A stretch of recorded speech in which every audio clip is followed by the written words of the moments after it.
She walked into Colonel Breck's pre-convoy briefing at 4:30 on a Tuesday, and the room noticed her the way rooms notice things they weren't expecting. A half-second pause, a few heads turning, then the deliberate effort to turn back. I was standing at the rear wall. I was a brigadier then, 2 stars away from the rank I'd retire at, attached to Fob Aldrin as an observer on theater logistics. I had no authority over Breck's convoy element.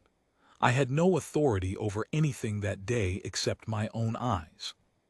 She was slight, dark hair pulled back so tight it looked uncomfortable, sergeant's rank, kit so well maintained it looked new.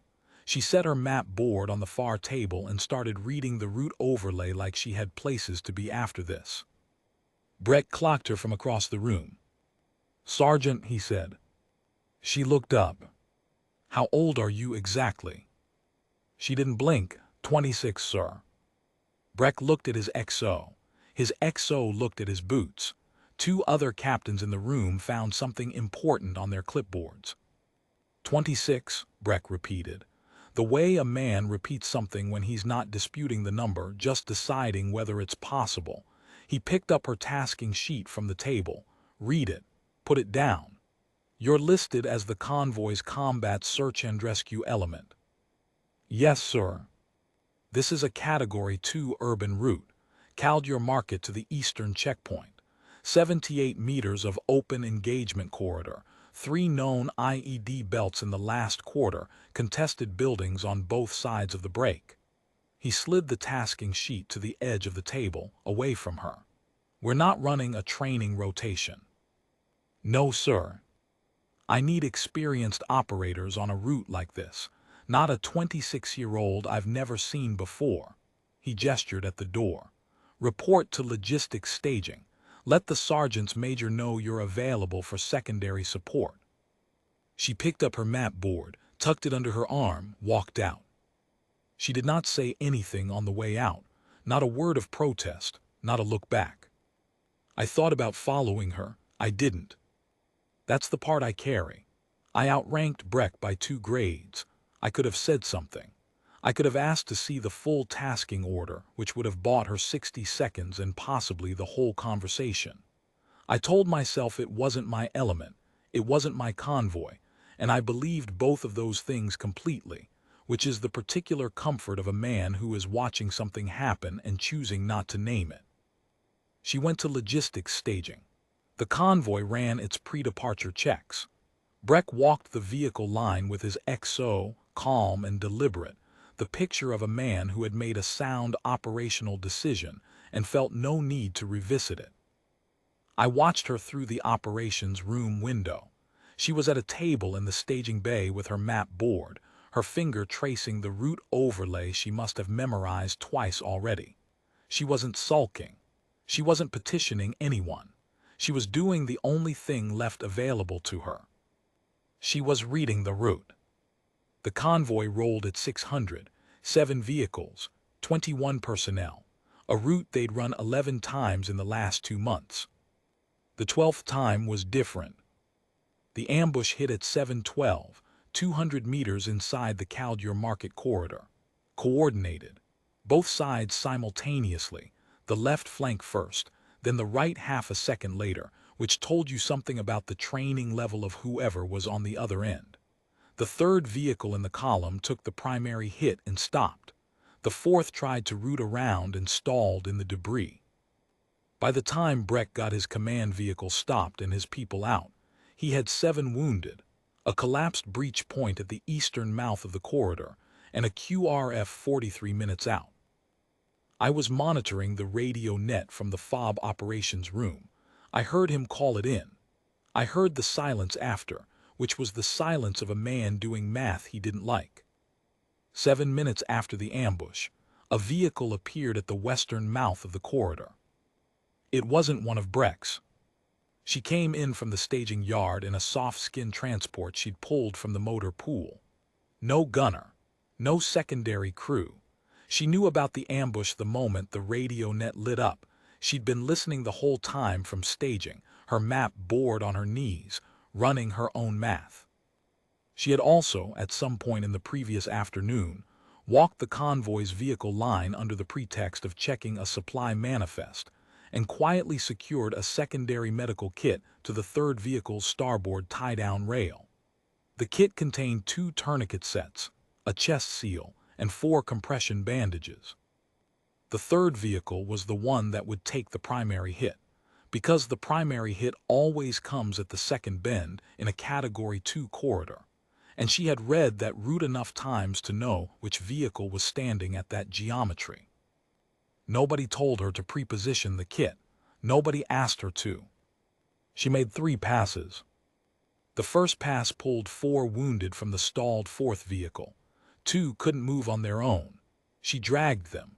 Her transport was taking fire from the left flank building by the time she cleared the corridor mouth, and 3 of the rounds found the driver's door, and she came back anyway. The second pass got 2 more.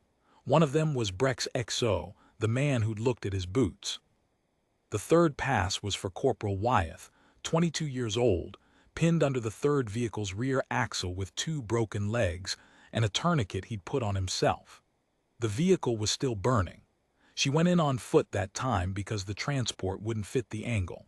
She went in low, under the smoke, and she was in that corridor for 4 minutes and 11 seconds before she came out with Wyeth over her shoulders.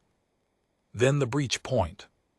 The eastern mouth had collapsed when the fourth vehicle stalled open ground, both flank buildings with sightlines directly onto Breck's remaining personnel, QRF still 31 minutes out. She took the position at the mouth alone. She held it with what she had, which was a rifle she'd checked 3 times during the briefing she'd been removed from and a kit she'd prepositioned on the convoy's third vehicle herself, quietly, the previous afternoon, because she'd read the route. She held it for 11 minutes and 40 seconds. Nobody ordered her to. Nobody authorized it. Nobody even radioed her a grid. Here is what I know from the footage and the after-action reconstruction. She had studied that breach geometry from the route overlay and staging, which meant she knew before she arrived that the eastern mouth had one viable cover position. The concrete post at the corridor's left shoulder, half a meter of angle, enough to break the sightline from the right flank building if she kept her profile flat. She ran to it without hesitating because she had already run to it twice in her head, 6 hours earlier. At a table in a staging bay, while a convoy she'd been pulled from did its pre-departure checks. She held that position across 11 minutes of fire with the discipline of someone for whom patience is not a virtue but a procedure. She did not waste rounds. She did not move when staying still was correct. She called no radio traffic to Breck's net because she knew it was saturated and she had nothing to add except her position, which she preferred that nobody announce. When the QRF came around the western corner, she was still at the concrete post. Same angle, same profile. Sergeant Major Dean put his hand on her shoulder and told her she could stand down. She nodded, stepped back, reloaded. The after-action report was read at brigade formation 4 days later. I was there. Breck was there, 6 feet to my left, standing at parade rest in the ranked line of officers. He'd been quiet for 4 days, which was unusual for a man who talked the way he talked. The brigade commander read the AAR himself. That was the first thing that told you how this was going to go. He read the 3 passes. He read the extraction sequence, the vehicle contact, the 4 minutes and 11 seconds with Wyeth under the smoke. He read the breach position, the 11 minutes and 40 seconds, the geometry of it, the precise angles she'd used, the way she'd moved across a 30-meter open ground in 5-second rushes that a trained evaluator watching the footage later called textbook. Then he read the call sign. Stone Bell. 41 confirmed combat saves across 3 prior deployments, 2 of them classified. The same corridor extraction procedure, completed twice before, in 2 different theaters, under 2 different commands that had both tried to put her in logistic staging before she corrected them. A classified fitness report that one of her prior commanders had requested be sealed, not to protect her, but because he was embarrassed by the comparative numbers. His operators against hers. Same scenario, same duration, different outcomes. He'd filed the SEAL request on a Thursday. She'd been reassigned to a new theater by Friday. No explanation given, no record of why. She had arrived at Fob Aldrin on a standard tasking order. Nobody here had read her file. Nobody had asked. A 26-year-old who looked younger than she was, because that was the last unfair thing the world had thought to hand her, and she'd been carrying it the way she carried everything else. Without complaint, without theater, without asking anyone to notice. Breck didn't salute. I want to be clear about that. He didn't make a gesture. He didn't do the thing that gets remembered. What he did was step back. Half a step, barely visible. The kind of movement a man makes when the floor has gone slightly wrong under him, and he's deciding whether to let anyone see. His face had the color of a man who has been shown a number he cannot argue with, and who is old enough to know what that means and what it costs. I watched him for a long time after the brigade commander closed the folder. I've watched a lot of men reckon with things over 31 years of service. Some of them reckon loudly. Some of them reckon in the privacy of whatever they're carrying home. Breck was the second kind, and I won't tell you what that looked like exactly, because some things don't belong to me. What I will tell you is this. Every time I sit down with a new battalion commander, and I've sat down with 31 of them in the 4 years since I retired, I ask them one question before we get to the briefing materials. I ask them to tell me about the last person they underestimated. Not because I need to know the answer, because I need to know how long it takes them to answer. Stone Bell's number was 41 before that Tuesday. It's 48 now. She's still out there. I keep that number the way some men keep photographs.